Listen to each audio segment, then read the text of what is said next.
एक बार भगवान शिव अपनी पत्नी को लेकर के कथा सुनवाने गए और वहां जब कथा सुनने गई तो शंकर जी ने तो कथा सुनी अगस्त जी के पास, पर माता सती ने कथा नहीं सुनी तो उन्हें भगवान राम पर संदेह हो गया। माता सती को डाउट हो गया। शंकर जी ने कहा ये भगवान हैं, सती बोली भगवान होते तो इन्हें अपनी पत्नी का पता होता। सोचिए कि माता सती को संदेह हो गया। अच्छा, संदेह क्यों हुआ? क्योंकि सती माँ ने कथा सुनी नहीं थी। वो कथा में गई तो थी पर सुनी नहीं, इसलिए जो सत्संग नहीं करेगा उसे भगवान पर संदेह रहेगा और जो सत्संग करेगा उसे कोई संदेह नहीं रहेगा। संशयात्मा विनश्यति, और संशय रहा भगवान पर तो विनाश होगा। इसलिए माता सती को संदेह हो गया। शंकर जी ने बहुत समझाया, मैया बहुत समझाया, अरे मान जाओ देवी, ये भगवान लीला कर रहे हैं। सती नहीं मानी। सती बोली अच्छा मैं परीक्षा लूंगी। शंकर जी ने बहुत समझाए पर नहीं मानी तो हुई है सोई जो राम रची राखा। एक बात बताएं मेरी माँ, आप कितनी भी कोशिश कर लो पर जो होना होता है ना होके रहता है। ये बात सही है। जो होना है विधि का विधान कोई नहीं टाल सकता। इसलिए जो हो रहा है उसे भगवान की इच्छा मानकर खुश रहा करो। आप कुछ नहीं कर सकते। आप जान लो सब कुछ, लेकिन जान कर भी आप विधि के विधान को नहीं मैट सकते। दशरथ जी जानते थे, क्या मैट सके? क्या होनी को बदल सके? इसलिए जो होगा वो होगा। इसलिए जो हो रहा है उसे भगवान की कृपा, उसे भगवान की लीला समझनी चाहिए। यदि हम बड़े दुखी हैं तो ये भी गोविंद की लीला है, और हम बड़े सुखी हैं ये भी गोविंद की लीला है। उस लीला में आप आनंदित रहो कि प्रभु आपकी यही मर्जी है।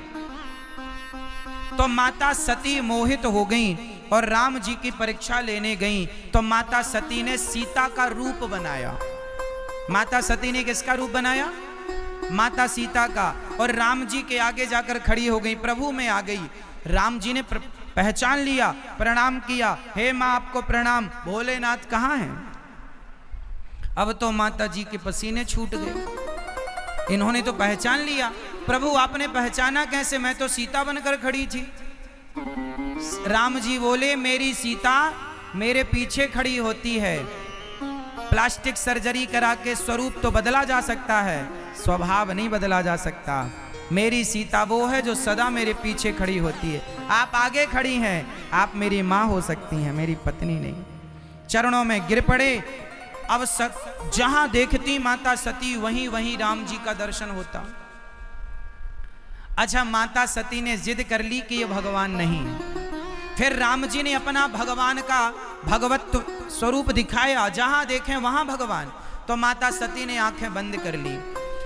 कई बार ना कुछ लोग सच से आंखें फेर लेते हैं, कुछ लोग सच को स्वीकार नहीं करते। माता सती ने सच को स्वीकार नहीं किया और माता सती से शंकर जी ने पूछा हो गई परीक्षा? तो मना कर दिया, कछु ना परीक्षा लीन गोसाई, आपकी तरफ प्रणाम करके आ गई। शंकर जी ने ध्यान लगाकर देखा और माता सती का परित्याग कर दिया। अब इस शरीर से कभी भेंट नहीं हो सकती, क्योंकि आपने मेरी आराध्या माँ का स्वरूप बनाया। भगवान शिव सती को त्याग दिए और संयोगवश उसी समय कुछ दिनों के बाद दक्ष प्रजापति का स्वागत सम्मान समारोह था। उस स्वागत समारोह में दक्ष ने सबको बुलाया, भगवान शंकर भी गए। जब दक्ष जी सभा में आए तो सबने खड़े होकर दक्ष का स्वागत किया, पर 3 लोग खड़े नहीं भये। ब्रह्मा जी इसलिए खड़े नहीं भये कि दक्ष मेरा बेटा है, विष्णु जी इसलिए खड़े नहीं भये कि मेरा पोता है, और भगवान शिव इसलिए खड़ी नहीं भये कि दक्ष जी ससुर हैं। प्रणाम कर लिया दूर से, जय हो ससुर बाबा की। पर दक्ष को बड़ा बुरा लगा कि मेरे सम्मान में यह शिव खड़ा नहीं हुआ। भरी सभा में दक्ष प्रजापति ने भगवान शंकर को गालियों पर गाली बरसाई। अरे इसे क्यों बुलाया यहाँ? इसे उठने का बैठने का कोई ज्ञान नहीं है, भस्मी भभूति रमाए घूमता रहता है। मैंने अपनी बेटी का ब्रह्मा जी के कहने से विवाह कर दिया, वरना मेरी बेटी के योग ये शिव नहीं था। अब बताओ, भरी सभा में लाखों लोग बैठे हैं और शिव जी का अपमान हो रहा है और शंकर जी कोई उत्तर नहीं। अच्छा ये बताओ, जब कभी आपका अपमान हो, कोई अपना ही आपका अपमान करे, कोई आपको गाली दे, तो आपको क्या करना चाहिए उस स्थिति पर? मैया, आपको कोई गाली दे, आपको कोई अपमानित करे, तो आपको क्या करना चाहिए? उत्तर दो मेरी मां, आपको क्या करना चाहिए? क्या रहना चाहिए? पीछे वाले भैया बताएंगे, आप लोग बताइए, जब कोई आपका अपमान करे, गाली दे, तो आपको क्या करना चाहिए? उसे भी अपमानित कर देना चाहिए? फिर क्या करना चाहिए? आज मैं आप लोगों को एक उपाय बताऊंगा जिससे आपके घर में कभी झगड़ा नहीं होगा। मैं एक मंत्र दूंगा आपको, उससे कभी आपके घर में झगड़ा नहीं होगा। कितने लोग लेना चाहेंगे? तो फिर अपना एक हाथ उठाओ और एक उंगली, हाथ मुट्ठी बांध लो, एक उंगली उठाओ, सिर्फ एक उंगली उठाओ उसको, और इसे उठाकर यहां रखो।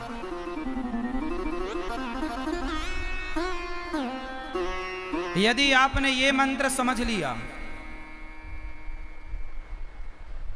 पत्नी गाली दे चुप रहो, पति गाली दे चुप रहो, पिता डांट रहा है चुप रहो, मां डांट रही है चुप रहो, सास डांट रही है चुप रहो, बहू कुछ बोल रही है, खाओ खाओ खाओ खाओ कर रही है, सास चुप रहे।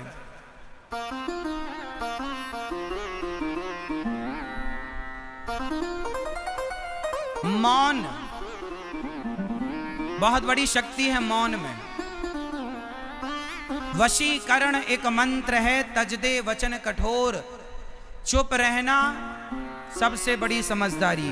भगवान शंकर दक्ष गालियां देता गया और भगवान शंकर चुप रहे, इसलिए देवताओं ने पिया है अमृत और शंकर जी ने पिया है जहर, विष। इसलिए देवता कहलाए देव और जहर पिया शंकर जी ने तो कहलाए देवाधिदेव महादेव। अच्छा बताओ, देवता बड़े हैं कि शंकर जी बड़े हैं? जोर से। हाँ, भगवान शंकर देवों के देव हैं, वो महादेव हैं वो, इसलिए देवताओं से बड़े हैं शिव जी। अब बताओ, अमृत पिया देवताओं ने और जहर पिया, इसलिए जहर पीने वाला अमृत पीने वाले से बड़ा होता है। सम्मान आपको बड़ा नहीं करता, सम्मान तो होता ही है, लेकिन अपमान प्राप्त करके भी आप चुप रह जाएं, ये आपका बड़प्पन है।